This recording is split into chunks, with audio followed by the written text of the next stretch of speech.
Huntaisu closed his eyes in the cold darkness of the cryosleep pod. The ship was dying. Power was failing.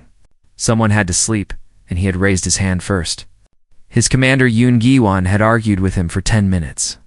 But Taesu was stubborn. He always was. "I will see you when we reach the station," he had said. Then the cold had taken him, and everything went black. When he opened his eyes again, he was not on his ship. The ceiling above him was made of crystal.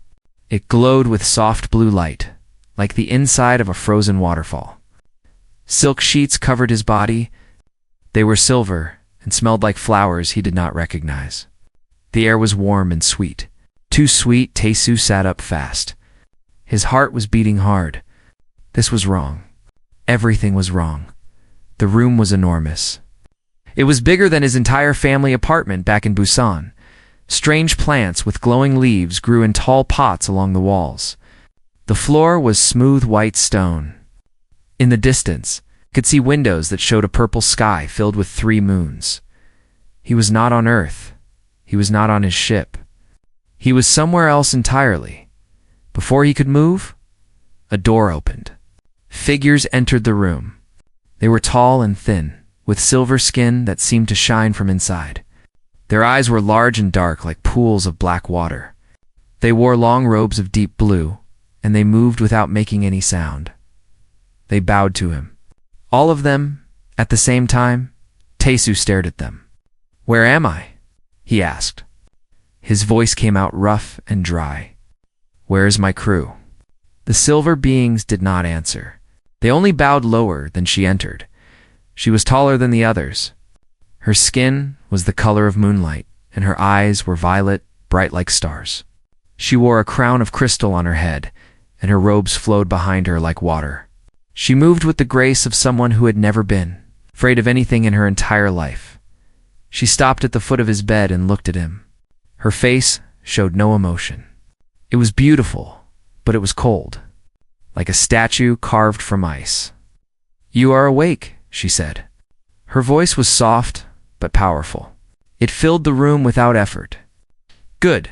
I am Queen Vera of the Kelthari Empire. You are now my consort. Our bonding is complete." Taesu blinked. He was sure he had not heard her correctly. "I am sorry." "What did you say?" "You are my husband," the queen said simply. "According to the ancient laws of my people, we were joined while you slept. The ritual is complete. You belong to the Kelthari now." For a long moment, Taesu could not speak. His brain was trying to understand her words, but they made no sense. He had gone to sleep on his ship. He had been alone. And now this alien woman was telling him they were married. "No," he said finally. "No, that is not possible. I did not agree to anything. You cannot marry someone who is sleeping. That is not how it works." The queen tilted her head slightly. It was the first sign of emotion she had shown. She seemed confused by his response. "Agreement is not required. The ritual was performed correctly. The bonding is valid under Kelthari law." "I am not Kelthari," Taesu said. His voice was getting louder. "I am human. I am from Earth, and I did not agree to marry anyone." The attendants in the room shifted nervously. They looked at each other with wide eyes. Clearly, they had never heard anyone speak to their queen this way. Queen Vera stepped closer to the bed. Her violet eyes studied him like he was a strange insect she had never seen before. "You do not understand your situation. Your ship was damaged. It was going to be destroyed by an asteroid field. My fleet saved your vessel and your crew. In exchange, we required a tribute, one of your kind to bond with me. Your ship's thinking machine selected you because you were the only one sleeping. You were unclaimed by waking thought. Therefore, you were eligible." Taesu felt his hands curl into fists. "The AI chose me, and no one asked me first?" "There was no time for asking. Your ship was dying. We offered salvation. A price was paid. This is fair exchange, fair?" Taesu threw off the silk sheets and stood up. He was shorter than the aliens around him, but he did not care. He faced the queen directly. "You took me from my sleep. You performed some ritual I know nothing about. You made me your husband without my permission. And you call this fair?" The queen did not step back. She did not seem frightened or angry. She only watched him with those cold violet eyes. You are alive. Your crew is alive. Many would consider this a generous outcome. Where is my crew now? They are being cared for on a station near this world. They are safe and healthy.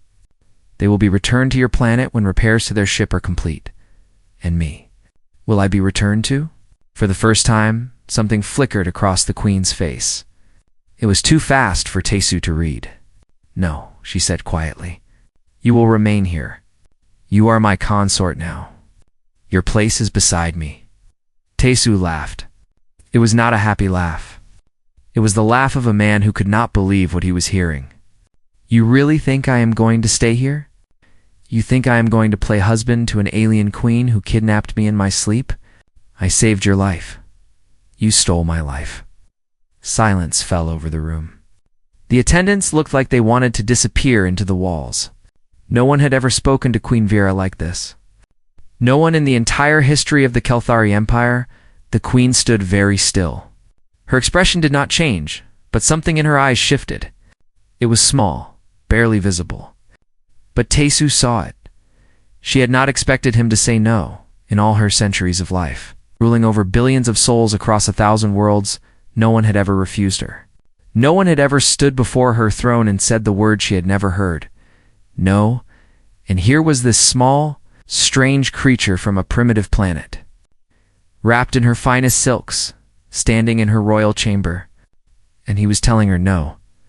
Queen Vera looked at Han Taesu for a long moment. Then she turned and walked toward the door. Her robes whispered against the floor like ghosts. You will understand in time, she said without looking back. You will see that this is for the best. For you, for your people. For mine, I understand right now, Taesu called after her. And my answer is still no. The queen paused at the doorway. She did not turn around. We shall see, she said softly. Humans are strange, but even strange things can learn. And she was gone, and Taesu sat alone with the silver attendants, who would not meet his eyes. He walked to the window and looked out at the alien sky with its 3 moons. Somewhere out there, his crew was waiting. His home was waiting. Everything he knew and loved was millions of light years away. But Han Taesu was not a man who gave up easily. He had grown up poor. He had fought for everything he had. He had trained for years to become an astronaut, failing again and again until he finally succeeded. He would find a way out of this. He would find his crew. He would go home, and no alien queen, no matter how powerful, was going to stop him. Days passed in the Crystal Palace. Taesu counted them by the rising and setting of the 3 moons outside his window. Each day, servants brought him food. Each day, officials came to explain ceremonies he was expected to attend. Each day he refused. He would not wear their royal clothes. He would not sit on the consort's throne. He would not stand beside the queen and wave to crowds of silver-skinned aliens who stared at him like he was an animal in a zoo. The Kelthari did not know what to do with him.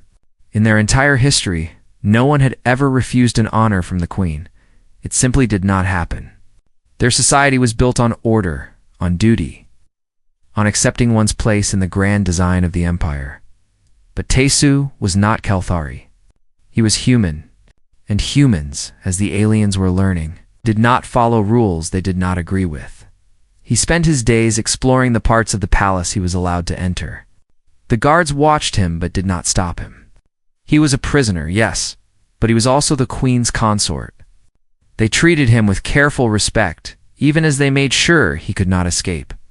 The palace was beautiful. Taesu could not deny that.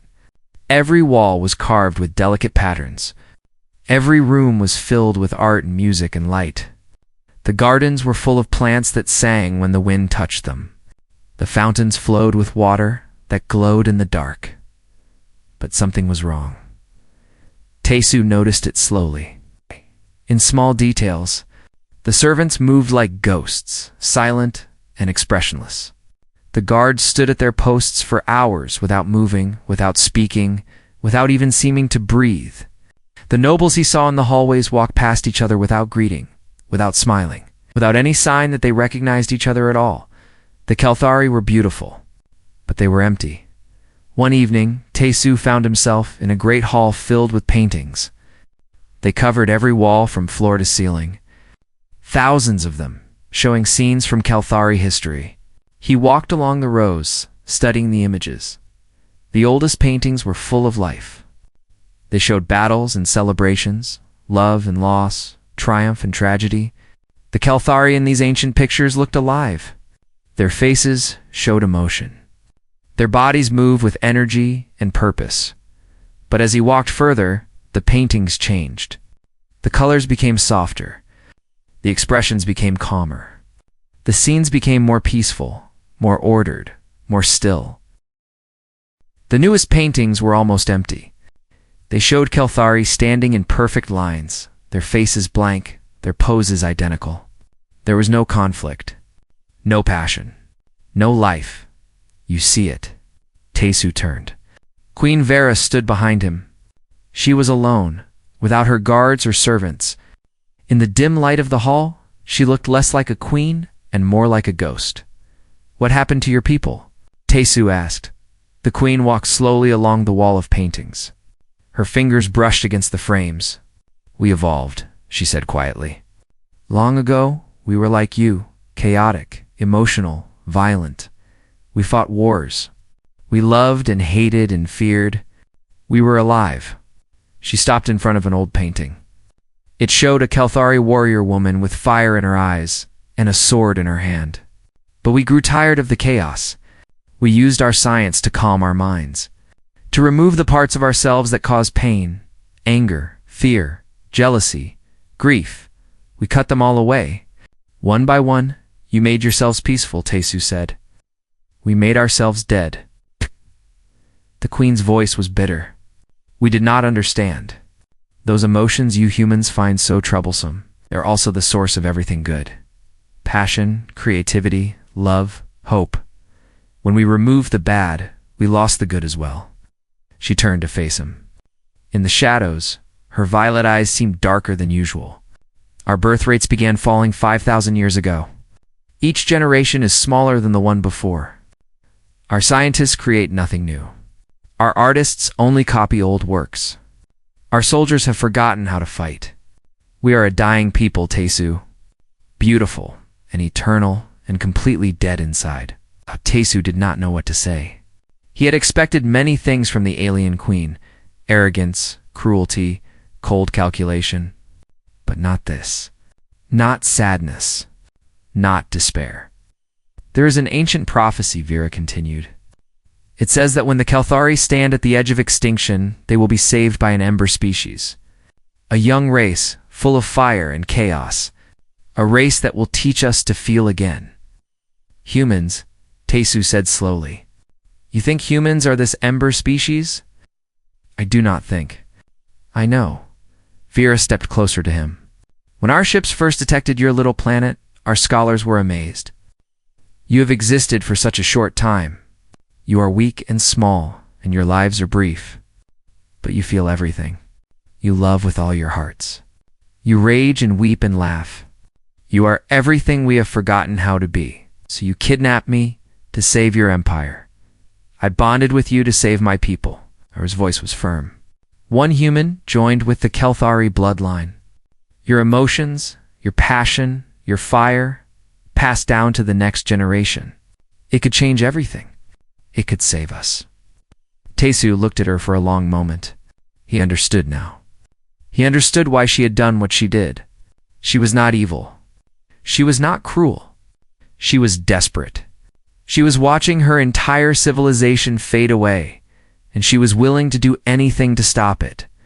But understanding did not mean forgiving. You want me to feel sorry for you? He said quietly. And maybe I do, a little. Your people are dying, and that is sad. But what you did to me is still wrong. I saved your life. You took my choice. Taesu shook his head. That is what you do not understand. Humans do not just feel things. We choose things. We decide our own paths. That is what makes us alive. You cannot force someone to love you. You cannot force someone to save you. It does not work that way. Vera stared at him. For a moment, something flickered in her eyes, something that might have been pain, or maybe hope. It was hard to tell. Then what would you have me do? She asked. Let me go. Let me choose. If you want humans to help you, then ask them. Do not trick them. Do not trap them. Just ask. The queen was silent for a long time. The paintings watched them both, centuries of Kelthari history, staring down from the walls. I do not know how to ask, she said finally. I have been a queen for 300 years. I have only known how to command. Then maybe, Tesu said, it is time for you to learn something new. He walked past her, toward the door of the great hall. He did not look back. Behind him, Queen Vera stood alone among the paintings of her dying people. And for the first time in centuries, she felt something stir in her chest. It was small and weak and unfamiliar. But it was there, and it was the first spark of something that might, if given time, grow into a flame. High Advisor Nolith watched the human from across the throne room. His thin silver fingers tapped against the arm of his chair. His dark eyes followed every movement the creature made. 2 months had passed since the bonding ceremony. 2 months of watching the queen change. She smiled now, sometimes. She asked questions instead of giving orders. She spent hours talking with the human in the gardens, listening to his strange stories about his primitive world. It was disgusting. Nolith had served the Kelthari Empire for 400 years. He had watched 3 queens rise and fall. He had guided the empire through crises and triumphs. And now he watched everything he had built being torn apart by a single, small creature from a backwater planet. The human had to die. It was simple. It was necessary. The queen would mourn, perhaps, but she would recover. The empire would be cleansed of this contamination. The natural order would be restored. Nolith called his most loyal servants to his chambers that night. They planned carefully. The human was always wandering the palace alone. He trusted the guards. He did not know that some of them answered to no leth. They would use poison. A blade coated with the venom of the shadow serpent. One cut, and the human would have hours of agony before death. It would look like an accident. A fall on a sharp piece of broken crystal. Tragic, but believable. The attack came 3 nights later. Tesu was walking through a quiet section of the palace. He had found a room full of old star maps, and he visited it often to study them. He was trying to find Earth. He was trying to find a way home. The corridor was empty. The lights were dim. He did not see the figure step out of the shadows until it was too late. Pain exploded in his shoulder, hot and sharp, like fire burning through his flesh. He stumbled back, saw the guard standing before him with a bloody knife in his hand. The guard's face was expressionless, empty. Nothing personal, the guard said.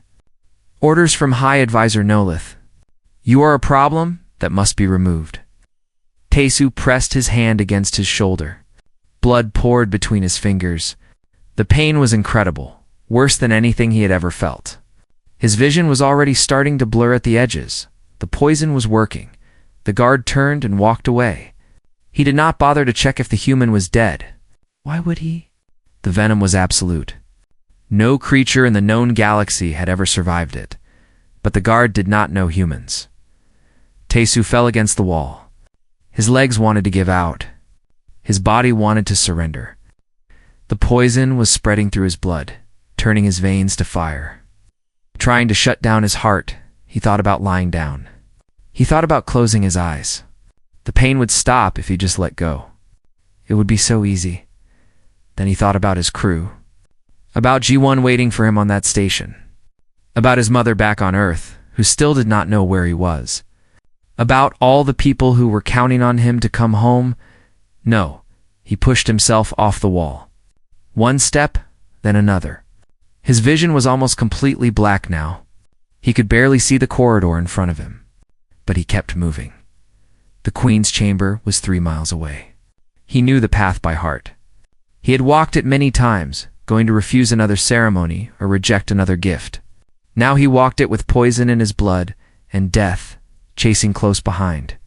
He fell twice. The first time he got up immediately. The second time, it took him 5 minutes. His body was screaming at him to stop. But he did not stop. He could not stop.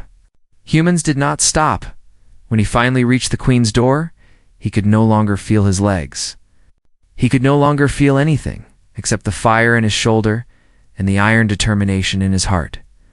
He pushed the door open and collapsed.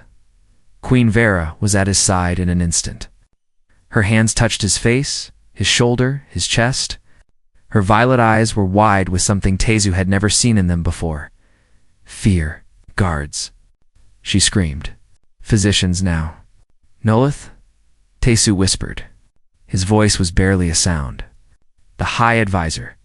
He ordered this. He is going to move against you next. The Queen stared at him. You walked here? With shadow serpent venom in your blood? That is impossible. You should be dead. Tezu managed a weak smile. Humans are stubborn, and the darkness took him. He woke up 3 days later. The poison had been removed, barely in time. The physicians said they had never seen anything like it. The venom should have killed him in minutes. Instead, he had walked for hours with it, burning through his body. Impossible, they said. Unbelievable. Human, Tezu thought. Queen Vera sat beside his bed when he opened his eyes. She looked tired. He had never seen her look tired before. She was always perfect, always composed, always in control. Nolith has been arrested, she said quietly. His conspiracy has been exposed. He will face judgment before the full council. Good. Vera was silent for a moment. Then she spoke again, and her voice was different, softer, more uncertain. Why did you do it? You could have hidden. You could have escaped in the chaos. You could have let Nolith kill me and then made your way back to your crew. Why did you warn me? Tezu thought about the question. It was a good question. He could have let it all happen. He owed this queen nothing.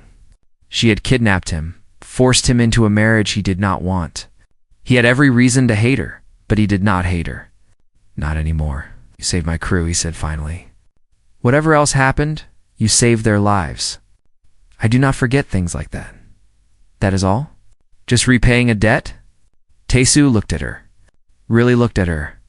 Not at the queen with her crown and her power and her cold perfection. At the woman underneath? The lonely woman who had ruled for 3 centuries without anyone to talk to. The desperate woman trying to save her dying people. The lost woman who did not know how to ask for help. No, he admitted. Not just that. Vera reached out and took his hand. Her silver fingers were cold against his skin, but her touch was gentle. I have learned something from you, she said. These past months watching you refuse to break, refuse to surrender, refuse to accept what was forced on you. I have learned that strength is not about control. It is about choice. She met his eyes. I am choosing now, Tezu. I am choosing to release you from the bonding. When you are healed, you will be free to return to your people. The marriage will be declared invalid. You will owe the Kelthari nothing. Tezu stared at her. He had waited months to hear those words. He had fought every day for this moment, but now that it was here, he did not feel the joy he expected. He felt something else entirely. Let me heal first, he said. Then we can talk about what comes next. Vera nodded slowly. A small smile touched her lips. It was the first real smile he had ever seen from her. Rest now, she said.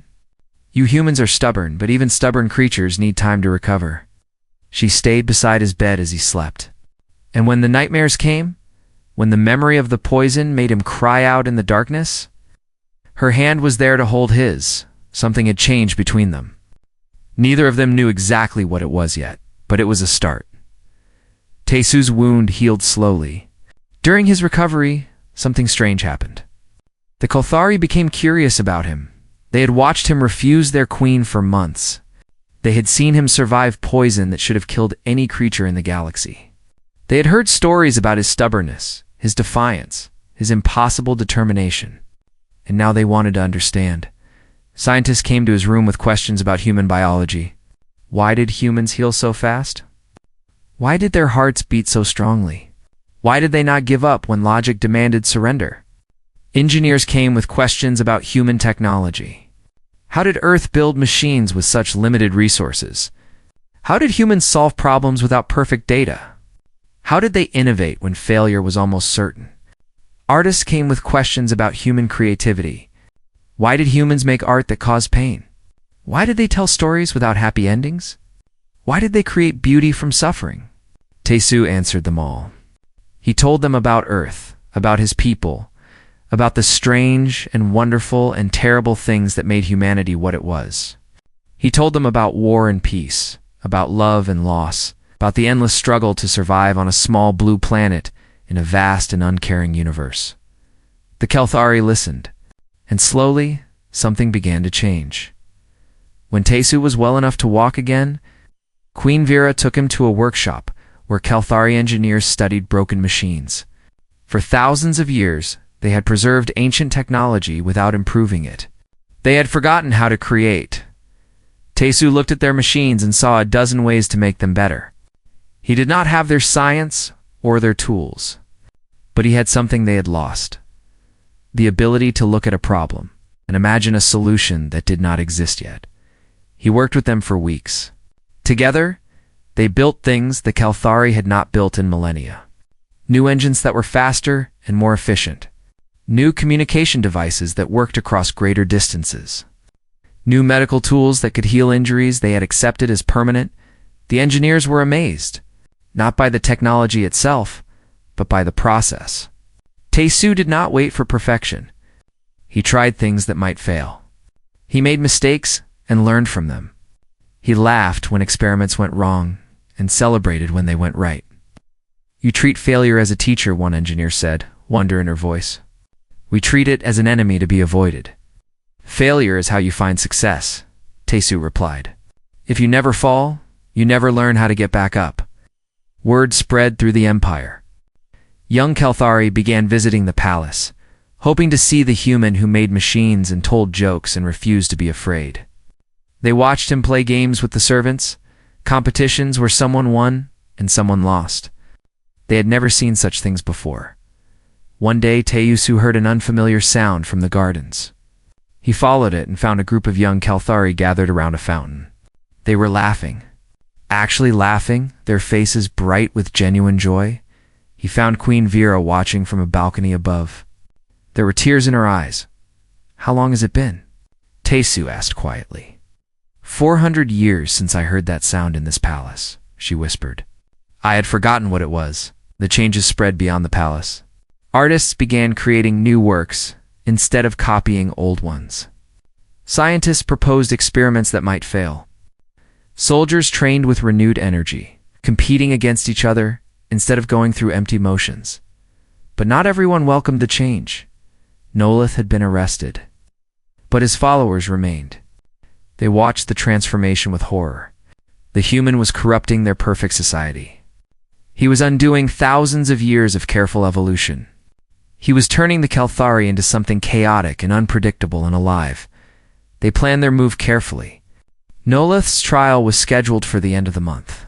Before it could happen, his loyalists struck. They captured the queen during a ceremony. 50 armed guards, all loyal to Nolith, surrounded her and took her prisoner. They announced that the empire was under new leadership. The queen would be executed for betraying her people. The human would follow.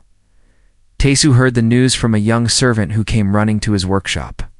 The palace was locked down. Soldiers were everywhere. There was no escape. But Taesu did not want to escape. He had made a contact months ago in secret, a communication link to his old ship, the Horizon, which was being repaired at a station in a nearby system. His crew was still there. His friend G1 was still waiting. He sent one message: "I need help. Come now." Then he waited. The Horizon arrived 12 hours later.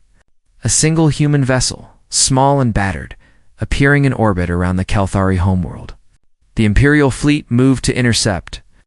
1,000 warships against one, but the Horizon did not come to fight. Taesu had given G11 instruction: broadcast everything. Open a channel to every screen, every speaker, every communication device in the Empire. Let the people see what was happening. G1's face appeared on every surface in the palace. Her voice echoed through every corridor. People of the Kelthari Empire, she said.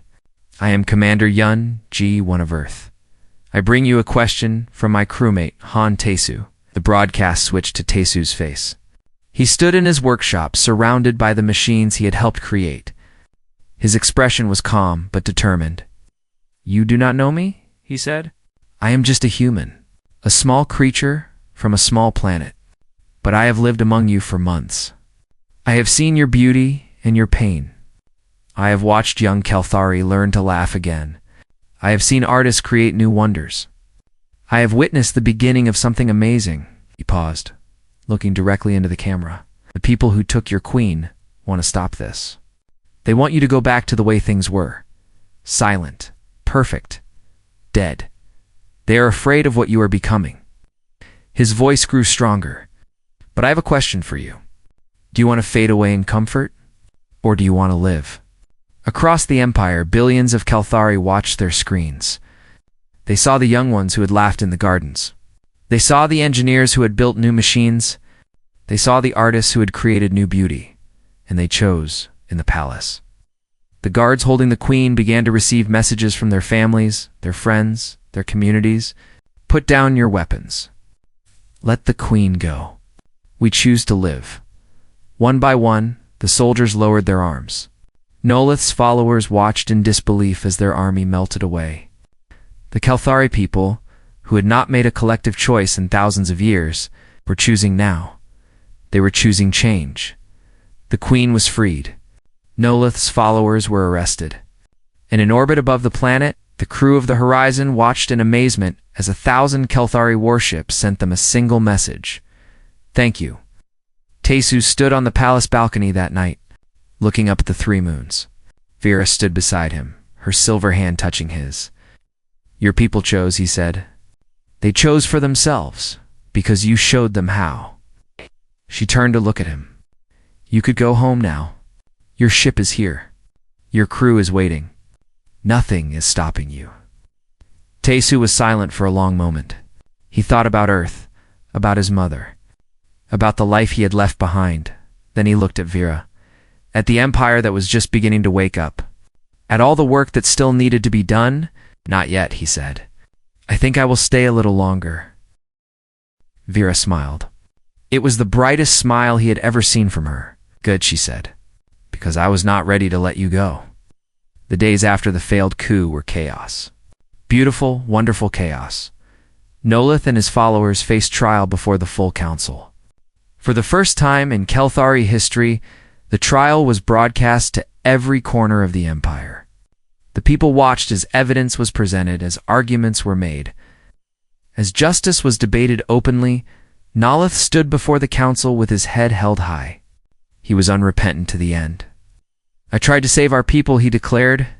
I tried to protect us from contamination by lesser species. History will remember me as a hero. Queen Vera stepped forward to respond. She was different now.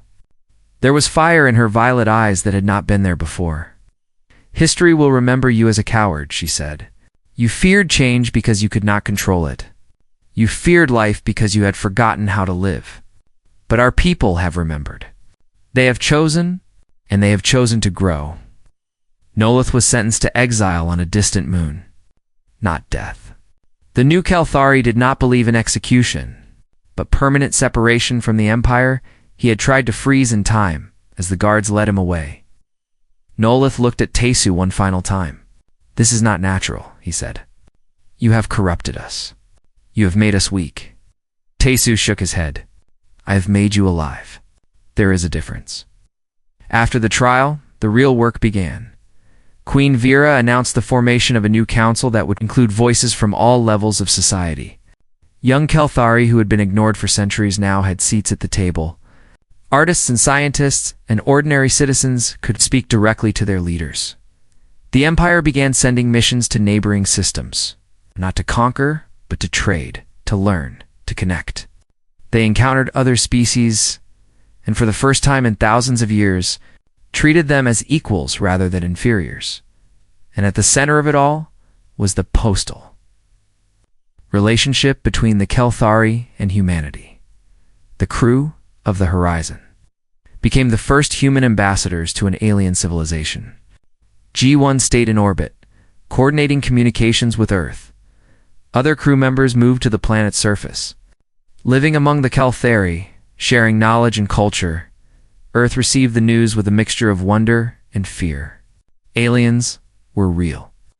An entire galactic empire existed beyond their small blue planet, and somehow, against all odds, humanity had befriended them. Messages flew between the two worlds. Trade agreements were discussed. Exchange programs were planned. For the first time in its history, Earth was part of something larger than itself. Taesu watched it all with quiet satisfaction. He had not planned any of this. He had just been a man who refused to give up, refused to accept a fate he had not chosen, refused to be anything other than what he was. Human, one evening, 6 months after the coup, Vera found him in the garden where the young Kelthari had first learned to laugh. He sat on a stone bench, watching the sunset paint the sky in shades of purple and gold. She sat beside him without speaking. They were comfortable with silence now. It was one of many things they had learned from each other. The council voted today, she said finally. They have approved the alliance with Earth. Full partnership. Equal status. Your people will be recognized as members of the galactic community. Taesu nodded slowly. That is good news. There is more. Vera hesitated. This was not easy for her. Even now, after everything that had changed, asking for things was still difficult. They also voted to recognize our bonding as valid. If we choose to keep it, Taesu turned to look at her. The bonding that happened while I was asleep? The one I refused to accept? Yes, that one. Vera's voice was uncertain. He had never heard her sound uncertain before. I know it was wrong. I know I took your choice away. But now I am asking. Properly. The way you taught me. She took his hands in hers. Her silver skin was warm now, not cold like it had been when they first met. Han, Taesu of Earth, I am asking you to stay with me. Not because of prophecy or duty or the needs of my empire, but because in these months of knowing you I have learned what it means to feel. You have given me something I thought I could never have again, and I do not want to lose it. She met his eyes. Will you be my partner? My equal? My chosen one? Taesu looked at her for a long moment. He thought about everything that had happened since he woke up in this strange place. The anger and the confusion and the fear. The long nights planning escape. The moment he decided to warn her about Nolith. Even though he could have run, he thought about the way she had held his hand when the poison burned through his blood. The way she had watched her people learn to laugh again, tears streaming down her silver cheeks. The way she had freed him, truly freed him, and then asked him to stay. I did not choose this, he said softly. When I went to sleep on my ship, I never imagined anything like this. An alien queen. A dying empire. A galaxy full of wonders I never knew existed. He squeezed her hands gently. But I am choosing now. I choose you, Vera. Not because I have to, because I want to. She smiled. It was the most beautiful thing he had ever seen. 3 years later, Han Taesu stood on the same balcony where he had once planned his escape. Below him, the palace gardens were full of celebration. Kelthari and humans mingled together, laughing and talking and sharing food from both worlds. It was the anniversary of the alliance. The first of many, everyone hoped. Vera stood beside him, her arm linked with his. She looked different than she had when they first met. There was warmth in her face now, life in her eyes, joy in her smile. Are you happy? She asked. Tae-Su thought about the question. He thought about his crew, now scattered across the galaxy as ambassadors and explorers. He thought about G1, who had just returned from Earth with news of his mother, was healthy and proud, and already learning Kelthari greetings for when she could visit. He thought about the children running through the gardens below, half human and half Kelthari, the first generation of a new people. Yes, he said. I am happy. They stood together in silence, watching the celebration below. The music rose into the air, a blend of human and Kelthari melodies that had never existed before. "Do you remember what you said to me once?" Vera asked. "When I asked why humans never give up, I said many things. I was very stubborn," she laughed. The sound still surprised him sometimes. "You said that humans are chaos, but you are still here." Tesu nodded. "We are." "And now you are too." Far above them, the three moons rose into the night sky. And beyond them, somewhere in the vast darkness of space, a small blue planet circled a yellow sun. The people of that planet were looking up at the stars now, knowing for the first time that they were not alone. The galaxy had changed. The universe had changed. All because one stubborn human had refused to accept a fate he had not chosen. "Han?" Sue smiled and put his arm around his wife. The future was uncertain. It was messy and complicated and full of challenges no one could predict. It was human, and that was exactly what the galaxy needed.